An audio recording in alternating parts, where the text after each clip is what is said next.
I'm here talking today with Jeff Mulligan with the ASTEC Safety Challenge. And this was a curling event that launched last year for the first time, and some very exciting curling happening in our city. Jeff, what can you tell me? Well, we're going to do it again this year, and we're pretty excited. January 8th to 11th, we'll be conducting it again at the Lloyd Curling Club, and with presenting sponsors like Wild Rose and the top curling teams in the world, we intend to have a bigger and better event. All right, so the first year obviously could have some hiccups, but for the most part, the event went down the way it was planned. Yeah, very much so. The only thing that I would note is this January 8th to 11th is now ending on Saturday. Championship will be on Saturday rather than Sunday. We just think that's going to make for a better event for everybody involved. All right. So last year, obviously a bit of a learning curve as well, holding an event like this to this degree of curling. Any things that was learned in the first inaugural year? Yeah, I think it certainly takes a lot of good volunteers, a lot of good sponsors. But beyond that, we found the importance of live streaming. And our live streams got about 10 million views and continue to grow. And having the top teams in the world certainly helped. You were mentioning that there were certain curlers that bumped the viewership up considerably during those live streams. Yeah, well, we're big corporate supporters of Team Jacobs and a big corporate partner. But when Brad Gushu's team plays, they are still Canada's favorite for viewing audiences, both live and live stream.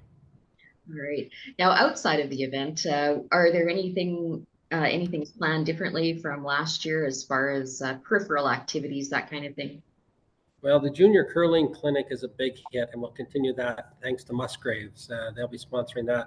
But probably one of the new things this year we're proud to introduce is we're going to have a Seniors Day and get some seniors involved. They love their curling. They know many of these curlers. Bring them into the facility for some of the early draws.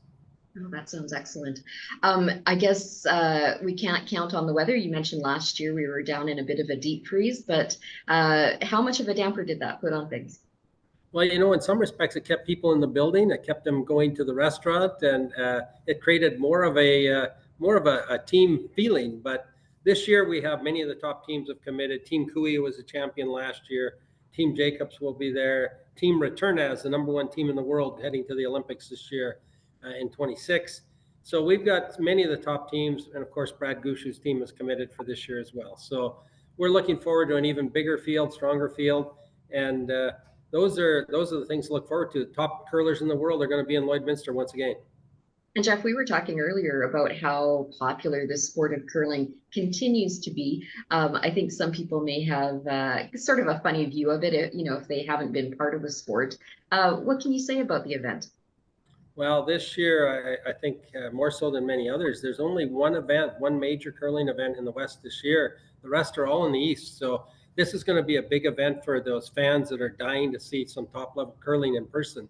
But the big thing is the sport is growing. The Grand Slam of curling was sold to a new ownership group, and they are really looking at ways to broaden the audience and create a different kind of appeal.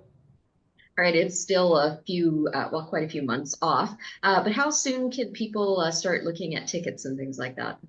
We'll open the ticket sales in September, and right now we're chasing down the sponsors and corporate partners. We think most of last year's committee and most of last year's sponsors are all going to return, but there's more opportunities available, and we'll be opening those up right after June 21st. All right, excellent. Well, thank you for your time today, Jeff. I do appreciate it.